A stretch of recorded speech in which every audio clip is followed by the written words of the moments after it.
Hurricane Beryl has already been a storm that has broken records. It was not expected to be a Cat 5. It has made it all the way to be the earliest Cat 5 in the Atlantic Basin on record, as it is still a Category 4 here on our July 2nd as I filmed this very minimally edited video for you here, just getting the urgent information out that this thing is likely going to continue to be historic, making some very weird turns and bringing some weird impacts along with it. So let's get right into those headlines for today, our July 2nd of 2024, as Beryl is maintaining major hurricane status, about to bring some big impacts for Jamaica and the Cayman Islands over the next 24 to 36 hours, going out of our Tuesday here into our Wednesday as well as early Thursday. That's when some of the worst impacts will hit these locations.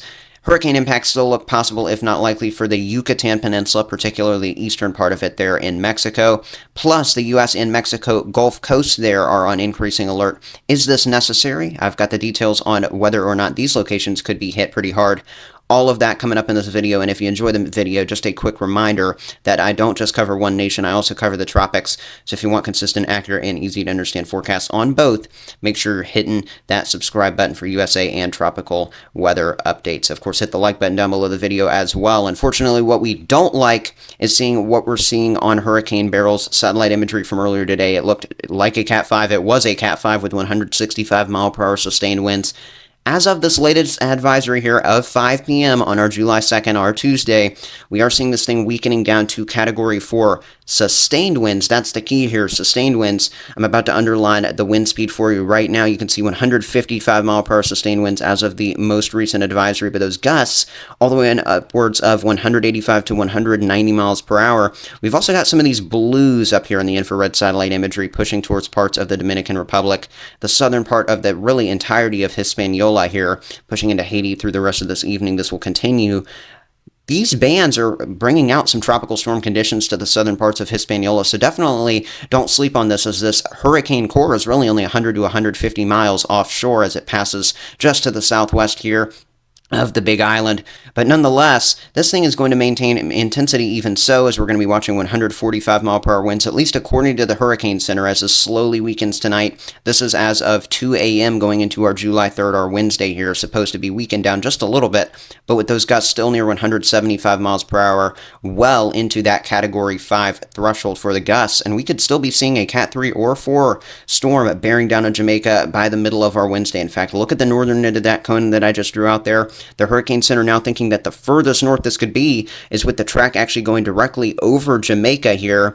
And in fact, even if it tracks just south like the track line shows, we're still going to see some of the worst impacts right on that northern end, as 125 mile per hour sustained winds and 155 mile per hour gusts are anticipated at possibly the minimum out of this storm. Normally the Hurricane Center is conservative, so if you're in this semicircle right here, this is where a lot of those worst hurricane force winds would be with this storm, given the track line, and look where that is, right over Jamaica. So if you live anywhere on Jamaica, I'm begging you to please stay updated with your local officials. Track the nhc.noaa.gov, the latest cones here from the National Hurricane Center.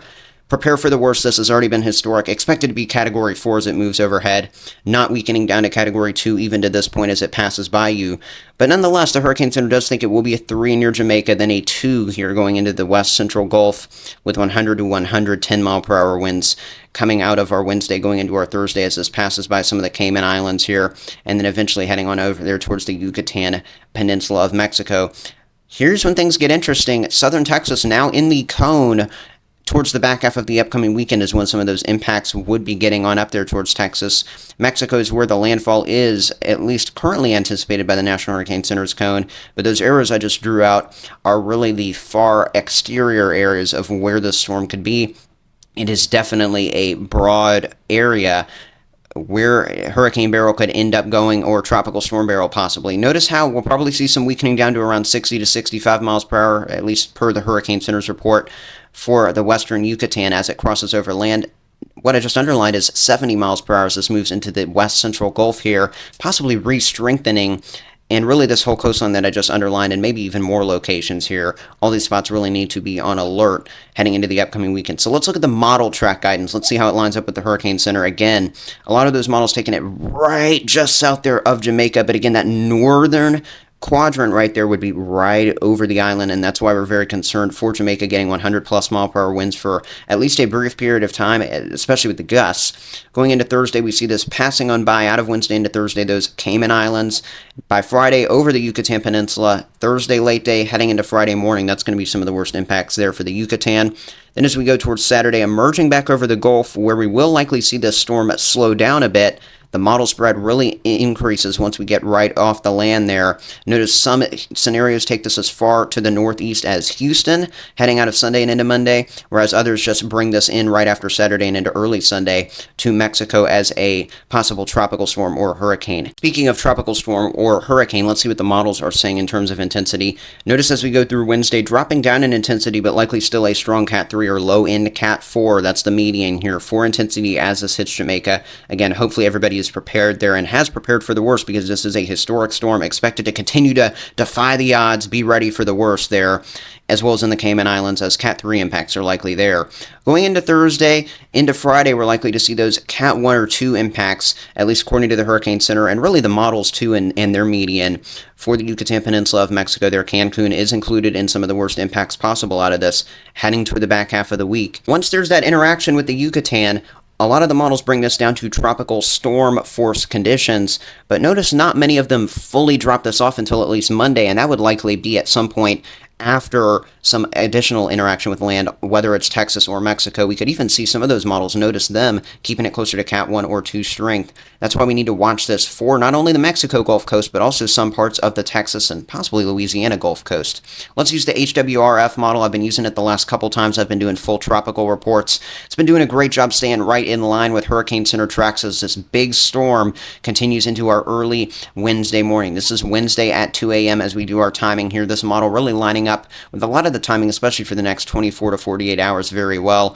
Northern bands all the way through early Wednesday morning. Some of those tropical storm force winds and gusts still possible there on the southern Haiti shores, but we'll see that really depart by around the midday time frame at the latest there. That's when things are going to really start to deteriorate in Jamaica as we see these counterclockwise winds really swirling hard around the center of this storm. This model lagging a little bit behind the Hurricane Center track and some of the other model guidance in terms of the speed of the system. Either way, sometime right around noon and just thereafter is when things look to be the worst in a place like Jamaica, as this track line, again, is going to be pretty much right over you or just south of you with that eye. It doesn't matter where this is going to be. In fact, if the eye passes just south, that's going to be more extended time in that northern eye wall for Kingston, all the way over there to the west side of the island as well. So just prepare, please. I'm begging you now. If you're in Jamaica, this has taken a wrong turn. It is almost set in stone now that you're going to get some of the worst direct impacts the storm has had all along from a Cat 3 or Cat 4 with higher gusts. It's time to get prepared. I don't say that to scare you. Just be ready to ride this out inside and possibly, or maybe even likely, lose power and a lot of other resources here. The same could go into the Cayman Islands heading out of Wednesday and into early Thursday, as I mentioned. This storm, looking very disorganized after some of that interaction with the northern end of this hitting Hispaniola. Some of those direct impacts moving over Jamaica and some of the terrain there. As this goes over the Cayman Islands, expect Cat 2 to 3 impacts there, and some possibly higher gusts that try to approach Cat 4 status, depending on, whether this exceeds Hurricane Center or model guidance expectations. Definitely be ready for a big hit there as well. And, I don't necessarily trust this model in showing a huge eye as this approaches the Yucatan Peninsula of Mexico, but still be ready there too, really from this north-central coast of the Yucatan all the way on up there to the far tip there around Cancun. Again, this is when it is likely to be approaching you late on Thursday, heading into early Friday. This is around Friday, July 5th at 5 a.m. Some of the worst impacts could be hitting that northern tip of the Yucatan, where models have been trending again just overall with the system northward. That's why we're more concerned for what could happen down the line, because we've been seeing these wobbles northward all along out of the system. That's more concerning for places like Texas, but it's also concerning because this thing's going to edge over the northern part of the Yucatan there. We could see it not fully lose an eye or not fully lose a center of circulation too much before it starts re-emerging back over the island and out here into the Gulf. Again, what I just drew with the X there is if it were to go over the land longer, we would definitely see this weekend down well into tropical storm force winds. But instead, with this kind of solution, which isn't necessarily the most likely one, we definitely see the intensity hold up a little bit more. And this is a concerning sign to see. This isn't the only model doing this either, hurricane model or parent model doing it. With the cone this wide, we could certainly see this scenario occur with a Cat 1 possibly, say, moving through the South Central Gulf, heading out of Friday and into Saturday. And from there, we could definitely see the track move towards, especially, I think, South Central Texas and the far southern corridor there towards places like Brownsville and Corpus Christi. But the outlying scenario is that this heads on up towards Houston as either a tropical storm or maybe even a low-end hurricane like this depicts. I don't want to scare anybody with that. I just want everybody to be prepared. And this is why I say things can change in every video, because we've certainly seen a lot of wobbles and changes out of this hurricane all along. Now, what's been steering this storm and what was initially expected to really keep this away from the USA in entirety is this ridge right here. You see these oranges, you see some of these reds over towards the east coast of the U.S. These are ridging conditions where we've got high pressure that is sinking air that does not encourage low pressure. In fact, the low pressure is going to have to fight into this as we head towards the back half of this week. That's definitely a little bit less conducive for development. So if this thing weren't already developed, it probably wouldn't be able to form underneath this high like this. So we're definitely going to see it weaken as it pushes towards the Yucatan. I really don't think it can defy the odds extremely much with that. But we start to open the door once these deep reds turn over just to light oranges heading towards Friday as this crosses the Yucatan Peninsula and heads back into the southwestern Gulf of Mexico here. I say heads back. This will be the first time it hits this area.